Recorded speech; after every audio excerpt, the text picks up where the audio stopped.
According to estimates, over 1 billion people live in appalling levels of poverty. Denied even basic standards of food, water. Nearly half of the world's population earns less than.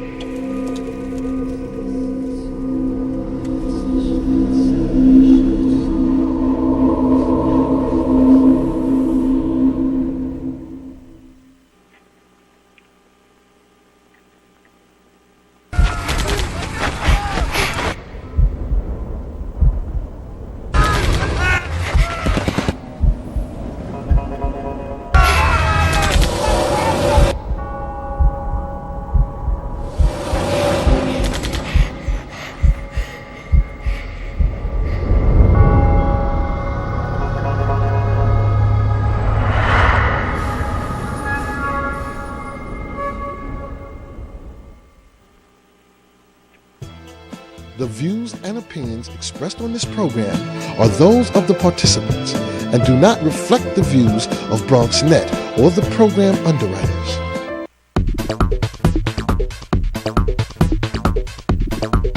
BronxNet. Your voice, your views, your vision.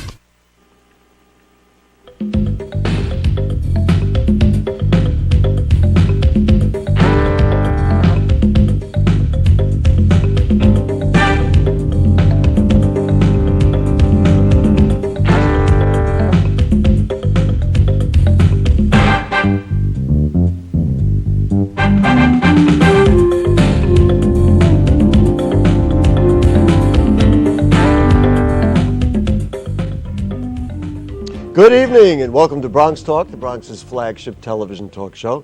The phones are open tonight, so please don't hesitate to join the dialogue by calling 718-960-7241. You can also email comments to us at bronxtalk@hotmail.com, and we'll read those on the air during a future edition of our program.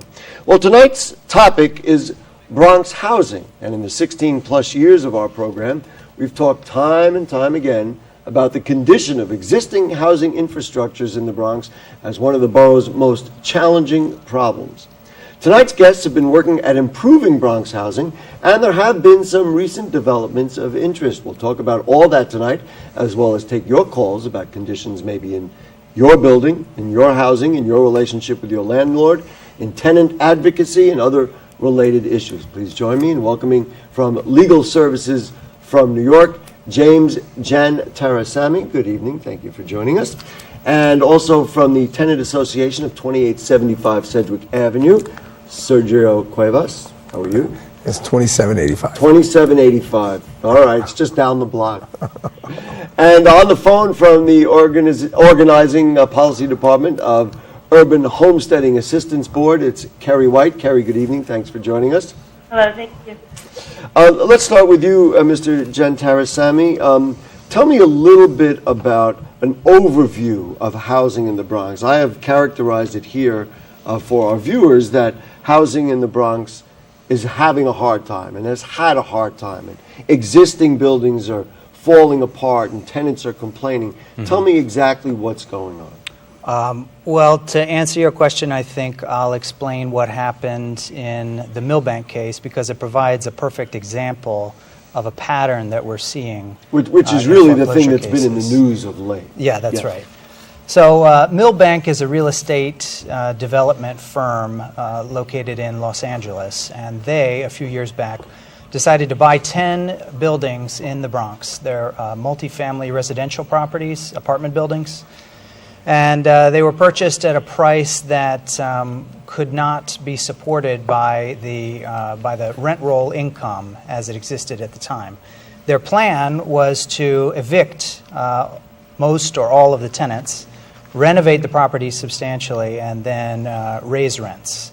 The idea was that, or the assumption was that property values would continue to increase and that the neighborhood would gentrify substantially to support higher rents, and thus they would be able to meet their mortgage debt. And I guess along the way, no consideration or care for who had lived there, maybe for many years, even just a few years. No, that's right. It was looked It at was never even considered. strictly as a numbers game, and the lending bank in this scenario enabled Milbank to pursue its speculative deal. Which banks?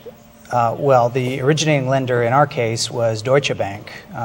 The loan was subsequently sold into a securitized trust that's overseen by Wells Fargo. Mm-hmm. So basically, the banks were complicit in the quote-unquote scheme, so that not only was it a property owner, but the property owner said, hey, buddies, let's figure this out, because if we do it, we can do very well.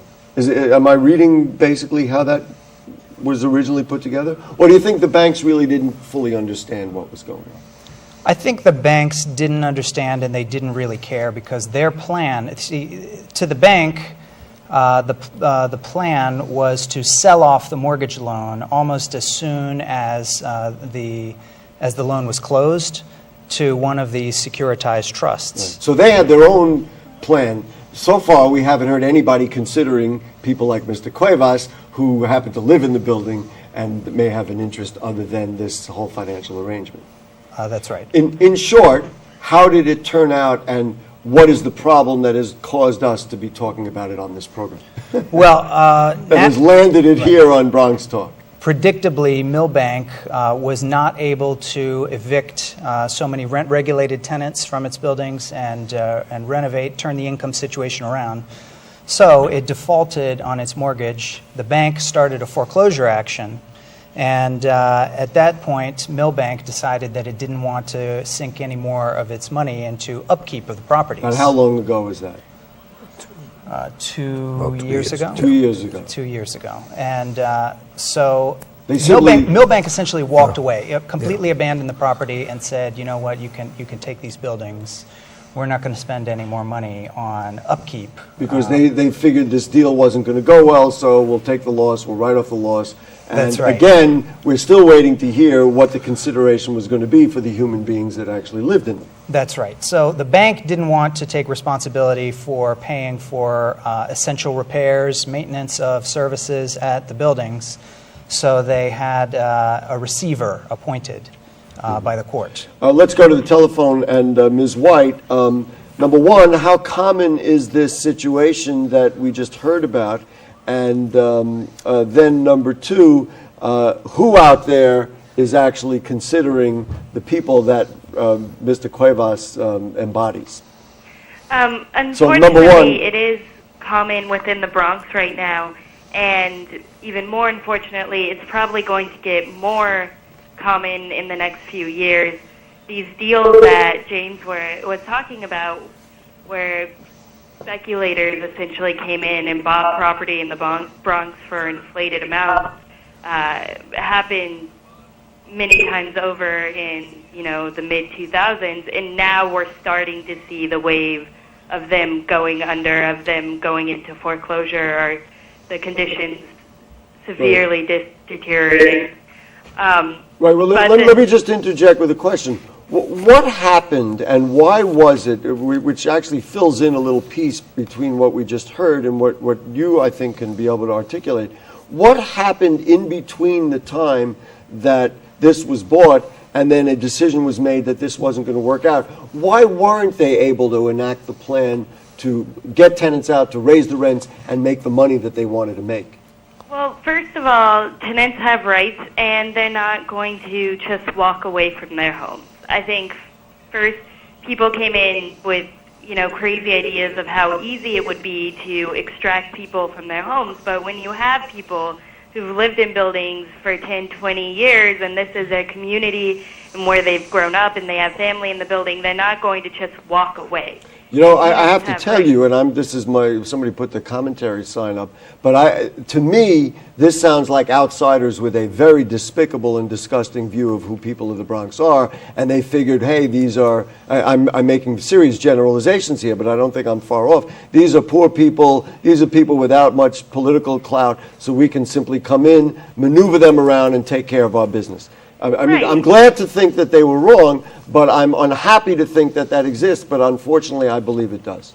Yes, I think you're right, and I think that people have this idea that maybe the Bronx would explode and they could, start gentrifying the neighborhoods. And, I mean, Milbank actually specifically said on their website that they were relying on gentrification into the Bronx, and they would be able to find a improved tenant base, was the word that they used. Two quick things, and we got to bring Sergio in because he's really the bottom line. So number one, do they own other properties in other cities or even more in New York? How large that would be, number one. And number two, I want to get back to the consideration of the tenants and what they can do in this circumstance. So number one, how large is Milbank, and are they elsewhere? Milbank was an LA-based company. They weren't from New York. They do own other properties. They weren't even from New York. They're from Los Angeles. They do own some other properties in the Bronx, or they did rather. Now it seems that even the other properties they owned in the Bronx have gone into foreclosure. Right. So, and then now let's get to really what the bottom line is for me, and I'm sure many of our viewers, because it includes them as well, and that is, so where do the tenants come in, and how do they fight this or deal with this when they're in a situation that apparently the property owner has walked away and they're stuck in a building that is literally crumbling around them? Right. So organizations like ours and the Northwest Bronx Community and Clergy Coalition have been working with tenants in these buildings to try and form tenants associations to basically, help tenants realize that they need to have a voice in this, and they need to stand up and say that this isn't acceptable, and make, the politicians, the city, the banks, owners here that we're not going to let this stand anymore. And have tenants been successful? I know in this case, we're kind of withholding the bottom line of the latest developments. Are tenants successful in these things, or is it a major struggle? It's a struggle, and like I said, I think that right now we're at the beginning of kind of this wave of this type of thing happening, of massive foreclosures. So we're still searching for that path of where we need to go. Like, how can we, convince the bank, or convince owners, or convince the city to step in? And we're still struggling to find, the easiest path. But I think that tenants have been successful in some cases. And we're getting there. Stay with us, of course, Carrie, and let's now talk to our friend Sergio. Viewers couldn't see, but just about in every comment that was made, he was going, This is all too familiar to you. Yes, it is. Tell me about the conditions in that building, 2785 Sedgwick Avenue, not too far from us here. Well, I can tell you, a situation today, my son calls me at work. I'm at work, and he tells me, Dad, there's a steam leak. It looks like a fire. It says there's smoke coming up. How old is your son? He's 18 years old. Okay. I called the super. I told him you got to turn off the boiler. There was a steam leak in on one of the radiators in a. No, coming from the wall. Coming from the wall. Coming from the wall itself. Okay. He calls me, so I called the super, and basically we got that turned off. They have to come in and do repairs. I'm hoping. But now, of course, if they turn off the steam, that means that there is some function that is not going to be operating in that building until they get that repaired. Correct. And I called them. I called the office. I spoke with the landlord. I called the landlord's office, and I told them the water receiver. But that's, going forward, some of the, I have two tenants in the first floor that have lived in the building for a long time, 1930s. The one gentleman is 1930s. He lived in the area. What's the condition in there? His apartment, the ceiling is falling down. Okay, he can't. I mean, it's atrocious. The ceiling is falling down in the bathroom. Okay, he can't use the bathroom, the toilet. When he has to use the toilet, he has to get a bucket of water. Okay, to do his business, to flush. Okay, the stove was rusted. It's terrible. The refrigerator. People, of course, who are watching now are saying, "How does a person live in a situation like this? What do they pay for rent?" That's about? well. This is a rent control situation. So what does it Okay. cost? Listen, to me, For if them, I it's can't 50 talk. cents, it's Yeah, too no. much For money. him, I can't talk. Oh, 'cause you don't want I don't to. know. I Oh, you don't don't know. Okay, this gentleman's been living in the building. Right, so for it may 40 not years. have gone up. Yeah. I mean, when I spoke with the landlord, it basically said, because I had mentioned to him, why can't you provide a stove and a refrigerator? What's the response? Oh, you know what's going to happen. No landlord in his right mind would do that. Would put a new refrigerator or a new stove in there because he's not making any money off the property.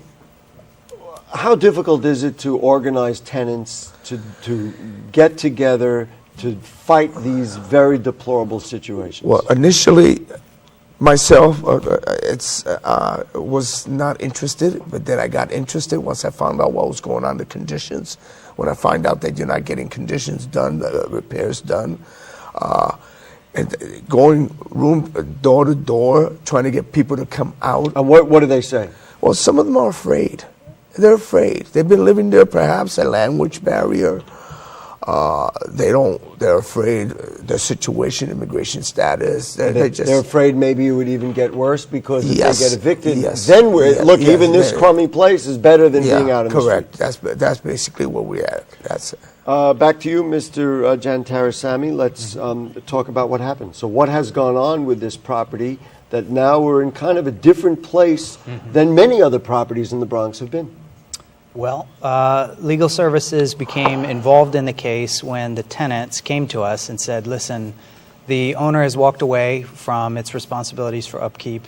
The bank isn't willing to accept any responsibility for upkeep, and the court-appointed receiver doesn't have any money to do anything with as far as providing essential repairs and maintaining services. So we came into the case and brought a motion asking the judge to find somebody responsible and compel the bank to give the receiver enough money to complete just the baseline repairs.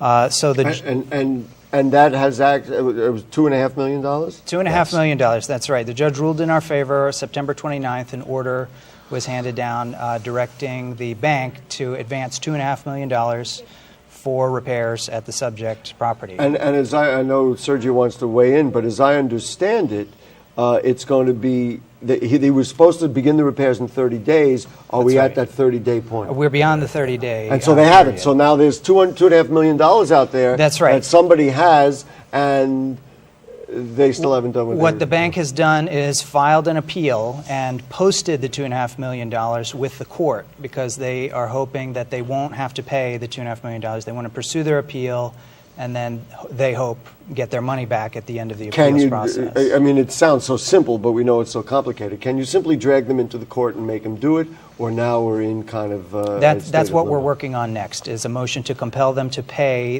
to comply with the judge's order pending the appeal. Sergio, you were acknowledging some of this. Where is it at from your perspective? Well, my understanding is LNR. Right, we should mention that is the LNR. Yes, that is LNR property that owns these properties. Yes, the mortgage. Right. They like James has said, 2.5 million was. They were ordered to pay that. 30 days have passed.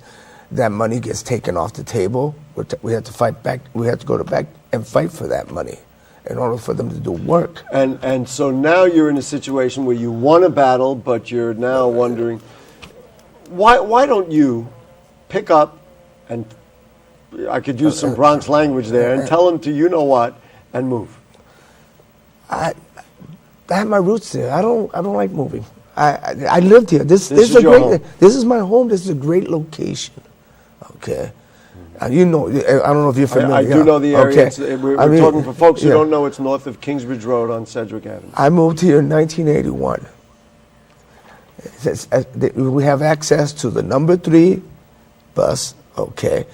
The express number 3 bus stops right in front of the building, And Okay. it's not easy to find places. No, that also, no, the rent's now. I was wondering if you were going to say something like, but now it's a matter of principle. Now Oh, it's no, a oh, matter no, of we are definitely. Bronxites and we want to step up. Oh no, for ourselves. definitely. I want to go. I put my name out there when I go to court or whatever. I put my name. Now being involved with the Northwest Bronx Community Coalition. Sure. Let's go to Ms. White on the phone. I want to talk about the political landscape. For many years, there was no action in the city council or anywhere else to support tenants because they would stand there and shout. Now my sense is that there is a little bit of activity and there is some support. Tell me what the political landscape is for tenants like Mr. Cuevas and other tenant organizations. Yes, actually, the local politicians have been very responsive. In the case of Milbank, we've worked a lot with the Speaker for the City Council, Christine Quinn, as well as the local City Council members. They've been very supportive from early on. Mm-hmm. Let me ask Recently, you this we've got then. some more support, and I'm really interested in pushing this forward. Is there legislation out there or legislation that could be created that could provide more protection? And if so, what is the status of said legislation? There is some legislation out there or that's being worked on to kind of develop a landscape on how to deal with properties in this situation. Basically, the biggest problem we're having right now is, convincing the banks that they need to care about the conditions of the buildings, that they need to take responsibility for this situation, and unfortunately, that's kind of a hard, legislative battle to fight. How do we force the banks to care about this? Mm-hmm. What does it take to convince the bank, or is this simply a bottom line thing? I guess you could easily say, guess what, if you don't do this, you don't play ball with us, you're not making any money off these properties anyway, and then you're going to have a defaulted on mortgage. I mean, to me, that would be the logical selling point to banks to get behind this. Or is that not it? Well, I mean, that is, but unfortunately, even after everything that's happened with this portfolio and others, there's still these speculators out there who are willing to pay the same price or close to the same price on these properties. And, banks are going to accept that money, even if they know it'll, go into default in a few years, or it won't mean rehabilitation for the buildings. Conditions will just continue to get worse. I'm going to ask a question that I hate asking, but is there anybody out there in the financial community involved in these banks and these mortgage divisions who cares about the conditions that human beings are living in the Bronx? Or is that never part of the equation? There's no sympathy out there. It's purely an economic question. It's been really hard. I mean, I feel like there's been a few victories with some banks like Fannie Mae and such, but even those, it was hard fought from the beginning that this is something they should feel responsible for, even after they made an irresponsible loan that led the buildings to fall into deterioration. The banks in these groups don't want to feel like they have any responsibility for that, and that they can continue to sell the buildings off for whatever price people are willing to pay.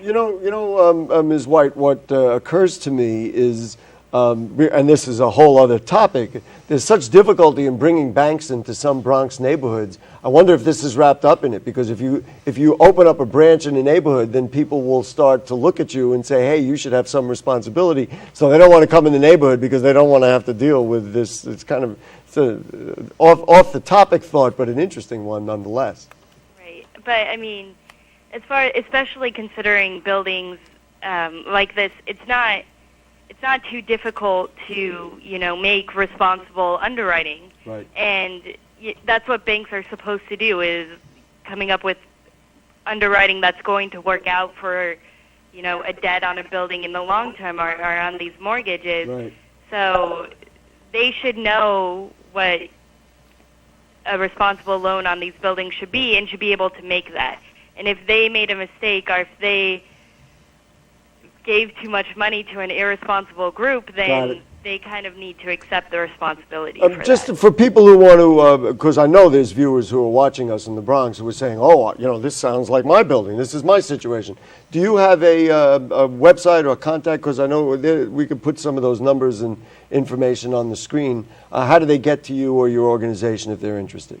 Yeah, UHAB has a website. It's uhab.org, and they can get into that. And the organizing and policy department, that's where I work, and that's the part of the organization that deals with this type of issue. We've got it on the screen. Thank you. Mr. Jantarasamy, give me, take about 30 seconds and give me the dream legislation or scenario that would prevent this from happening in the future and give you more power when you go to court, so you don't get caught up in this maze that keeps you going to court and keeps the tenants living in deplorable conditions.